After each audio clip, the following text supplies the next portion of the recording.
Hello and welcome to the next episode in the Stockaid Valley. This particular battle will be presented a little bit differently to the ones I've done before.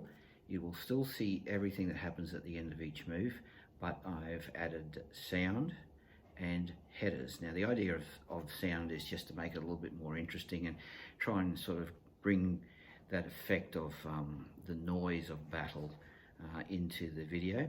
The headers, I believe, will make it easier for you to follow what is happening. So, something a bit different. I hope you enjoy it. I'm always open to constructive criticism. I can't wait to hear what you think of it. So, let's get started, and I look forward to hearing from you all. Thanks. Okay, we're looking at the British defensive position. As you can see, there's two cavalry there, Dragoons and King's German Legion, horse gun on the right-hand flank. Two Scottish regiments, they are the 4th and 2nd line regiments. Commanders in the middle, behind him is a Nassau regiment made up of 2 battalions. In front of them, a howitzer and a field gun. And on the left-hand flank, 2 British line regiments, and they are the 2nd and the 4th. And behind them is a regiment of British Hussars.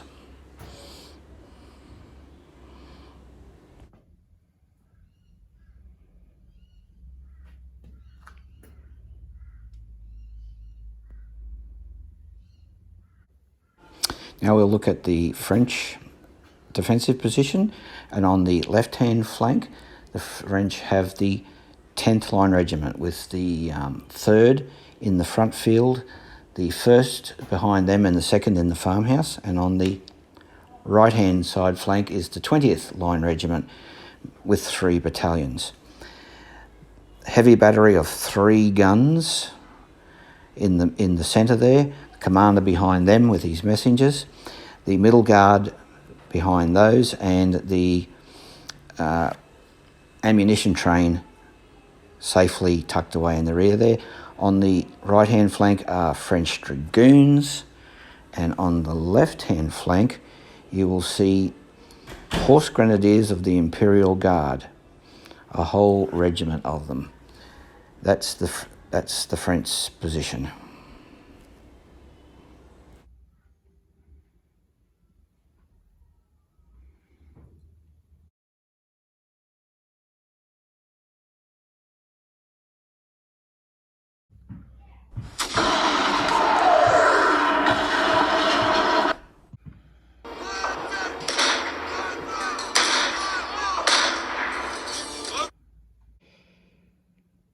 The end of move 1, and the British under orders are moving forward on the right flank. The Scots are going forward with the cavalry on the flank and the horse gun with the cavalry.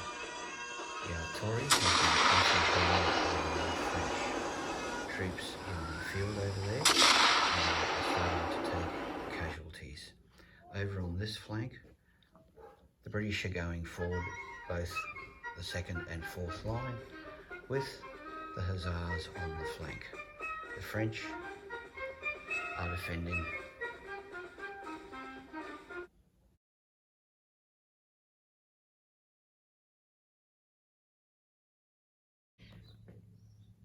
End of move 2, and the most noticeable thing is that the howitzer has had enough crew killed by the French heavy guns way over there that it's actually retreated. It is now out of operation through lack of crew.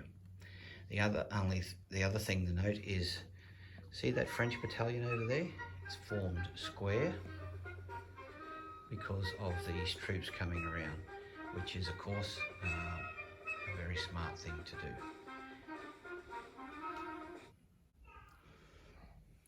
End of move number 3, and the Hussars are sweeping around, but the Dragoons have received their orders from that messenger we saw before, and they're moving out, no doubt, to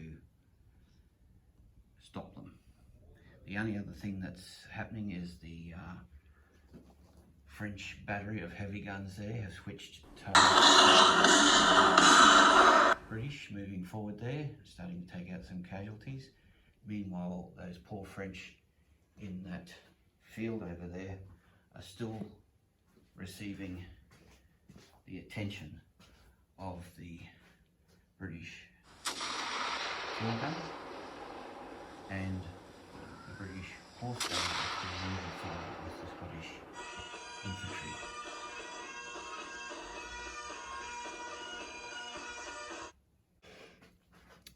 End of move number 4, and the British infantry just about within musket range now. The cannon fire from the British guns have taken a terrible toll on that battalion of French there. The Grand Battery, of course, is now concentrating on the British line there, and it's taking heavy casualties. And over here, the cavalry have formed up on both sides. I suspect there will be engagement. This is the end of the movement phase only of move 5. I just wanted to show you that the cavalry have eyed each other off. They can't stand it any longer, and they've charged each other, and they've met over the stream.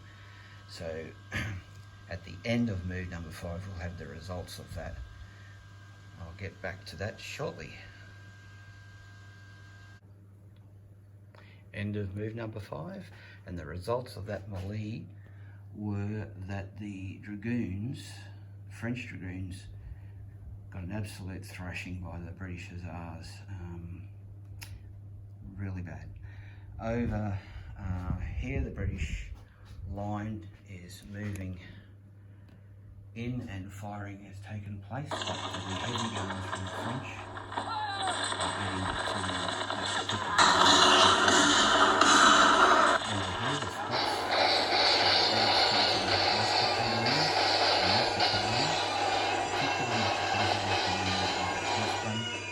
have broken. They're going to turn and retreat. Over on this flank here, the King's German Legion light cavalry have come streaming through. There's not a lot of them, but they are now getting around onto the flank. For the French, this is looking rather perilous.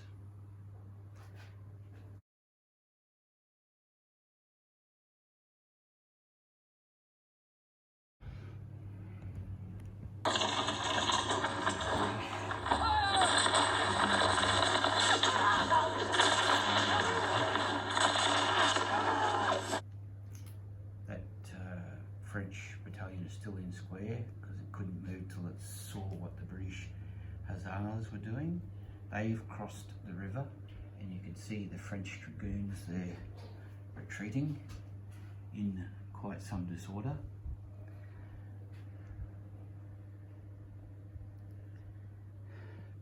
Down the other end of the field,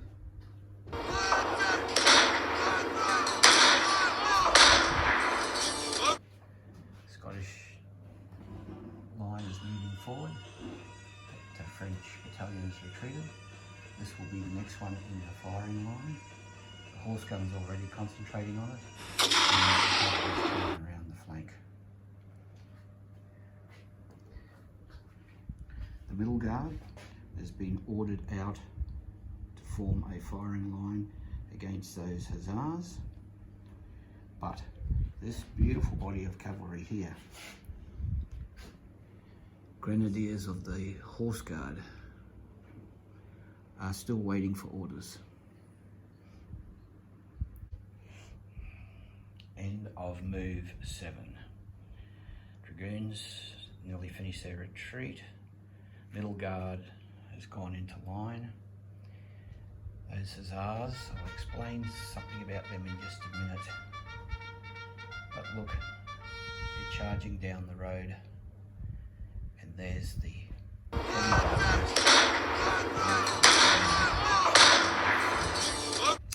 this could be the winning stroke if they can get through.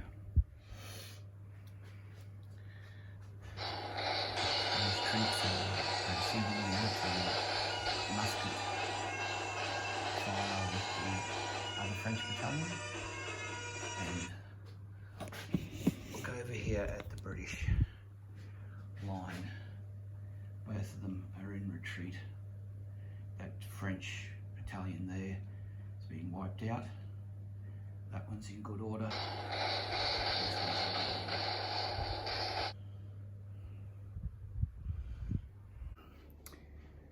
Okay, 7 moves have taken place and we're reaching a critical point. Let's have a quick recap of what's happened so far. The British have advanced on the left and right hand flank. On the left hand flank, they sent British infantry forward and they fought the French 2nd Battalion of the 20th Regiment at the wall and totally wiped them out. But in so doing, it has the 4th British line has retreated through casualties and the fact that they're facing the 1st Battalion of the 20th French over in front of them. They were the ones who formed into square so as not to be attacked by the Hussars as they went by. Now, the British 2nd Regiment, as it went forth, has been the target of the French heavy guns virtually the whole way, and they've broken and retreated through casualties, not through a decision of their own. So the British left flank is finished. The Scots on the right flank, on the other hand, have pushed forward and pushed the French 3rd Battalion of the 10th Regiment back from the field in retreat. They've broken and now they're going forward to fight the 1st Battalion of the 10th Regiment. The 2nd Battalion of the 10th Regiment is holed up in the farmhouse, and the British field gun tried to fire a few shots at that farmhouse, but to no avail. So it's going to concentrate, I think, now on trying to knock out a heavy gun of the French, but chances of that happening are very slim.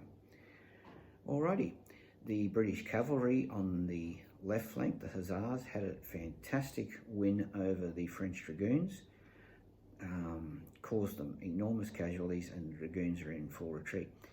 They came across the river, and to their amazement, the commander noticed that down the road is where the French heavy guns were. And so instead of trying to get round the back to wipe out the ammunition train, he's turned and is in full charge in open order as fast as he can go down that road to hit those French guns. Now, if he takes them out, that'll be the end of the game for the French. So keep an eye on that. Over on the right-hand flank, the King's German Legion Lights have come around. They're just staying out of musket range, and the half battalion of Dragoons are with them for support. The horse gun over there has been doing really good work. Combined with the excellent firepower of the Scots, it has really caused the French some dismay and still will. The French have nothing that they can turn to it. Their heavy guns, of course, are all concentrating on targets in front. And that beautiful body of French cavalry, the Horse Grenadiers of the Imperial Guard, are a little bit dubious to take on that horse gun, which could really just keep out of their charge distances and keep killing them with round shot. In fact, to put it another way, it's faster than they are. So that's where we're at. I reckon a couple more moves will sort this out. It'll really all hinge on whether those British Hussars can take out that French heavy artillery. Let's get back there and find out. It's the end of the 8th move, and as we suspected, the British Hussars have charged down the road on their way in. That French regiment line battalion there turned, about faced, and fired a volley. Took out a few, but not enough to stop them hitting the French gunners and riding over the top of them, knocking out that French heavy guns. Just before they did though, the guns got off one of the top. And over in the distance there, I don't know if you can see it, but there was a battalion of Nassaus marching up to help the British, and they copped the brunt of those cannonballs, and it took out a third of them, which was a very unfortunate casualty total for this part of the battle. Over here, of course, the British, the Scots are still attacking the French, and that full horse gun is still taking the so they won't last all that much longer. And on that note, we're going to call the game in favour of the British, who still have a horse gun and a field gun over there in action, which they can now drag up because it won't be under the fire of these French heavies. And with those two guns, the French, even in the farmhouse there, could be battered into submission. So it's not looking good, especially they do have a nice body of cavalry here, but with two horse guns, two pieces of artillery and the cavalry that's left, you wouldn't want to probably risk those trying to save a basically hopeless situation. So the game is called in favour of the British for today, and we'll do a post-mortem soon. All right, just a quick discussion, post-mortem if you like. It's obvious what happened. The British attack faltered on the left flank with the British line regiments. On the right-hand flank, it was going ahead quite nicely with the Scottish regiments, supported by the horse gun, and with the cavalry over there on their flank. But those hussars being able to knock out the French heavy guns really sealed the fate of the French. If you were the French, the idea of fighting on with the enemy having two guns that they could just slowly batter you with at long range if they needed to, the chances of those horse grenadiers succeeding in any sort of an attack, it's possible but not likely. You probably wouldn't want to risk it. Your middle guard never saw action. They were supporting the baggage train. It's probably time to pull out the troops that you've got there for a fight another day on a little bit more equal footing.